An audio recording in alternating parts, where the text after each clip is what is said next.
Ay, Congratulations. maraming salamat. Eto, sobrang saya ko na nakaabot nga ako ng grand finals. Pinagpipray ko nga kay God na yung unang kanta pa lang, basta maibigay namin yung best namin, is solve na ako kasi sobrang saya ko na napabilang ako dito sa singing. At napasama ka sa top 4. Yes, so malaking bagay yun, di ba? Muntik tayong umabot sa pinakadulo, pero everything is all worth it dahil binigay natin yung best natin. So ito na ba yung simula ng singer era mo? Siguro. Yes, oo, may mga upcoming tayong ginagawa para sa music. So may mga upcoming songs ka. Yes, meron.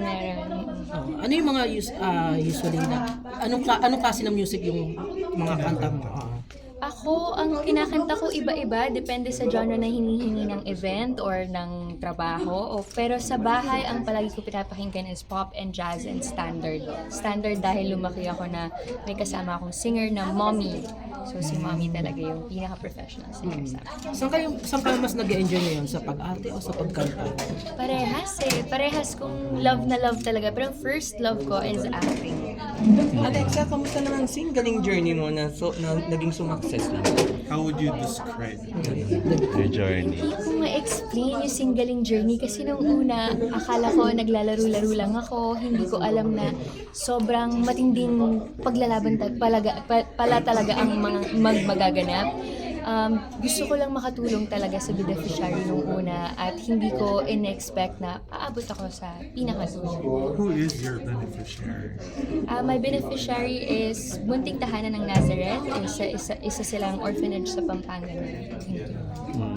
Sa palagay mo, sino yung magiging bet mo dun sa dalawang naiwan ngayon?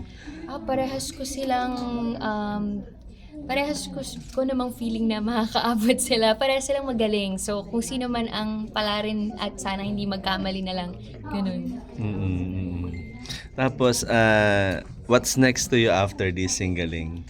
What's next after singling? Any upcoming projects? Sana mabigyan tayo ni God. Meron akong shoot for an upcoming series. Hindi pa yata pwede sabihin kung ano. Pero yun yung gagawin ko next week. TV5. TV5, yes. Is it for prime time? Or? Hindi pa yata pwede sabihin. Movie? Series.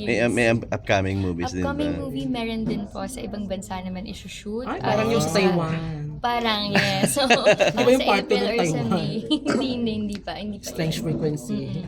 Pero marami rin nagtatanong, kamusta raw ang puso mo ngayon? Puso ko, buong buo. Buong buo pagkatapos mawasak. Wasak ba? Gaano siya kawasak? Mga shattered. Little bit. No, it's okay. Buong buo na tayo ngayon because time heals all wounds, diba? And basta inuuna natin ang self-love at pagmamahal sa Diyos, mabubuo tayo ulit. Ready to fall in love again? Pwede, why not? Kung bibigay ni God. Tapos nitong ano ba, kumbaga marami ka na ring mga napatunayan, no, on your career. May mga pinapangarap pa ba bang mga after doing yung mga magandang movie mo? Yung Oo mga naman po. ano yung mga gusto mong mga genre that you want to? Pangarap ko po na makapag-action kasi hindi pa po ako nakakapag-action talaga. Feeling ko it's very, very challenging. Of course, pinagsasama mo yung physical, acting, everything. And I can't wait for that chance to be given. Sino yung gusto mo makasama if given a chance to choose? Na Leading men. Maraming magagaling. Siguro po si Sir Coco. Pangarap ng lahat na makatambal sa action, di ba? Sa babae naman, sino yung mga gusto mo makasama din? Si Miss Angel Locsin, pangarap ko talaga makasama. Action star din siya before, di ba, sa pagiging Darna. Ayan, pangarap ko po. Sana makabalik din siya. Sana makabalik, di ba? Yes. And congratulations! Congratulations! Thank you.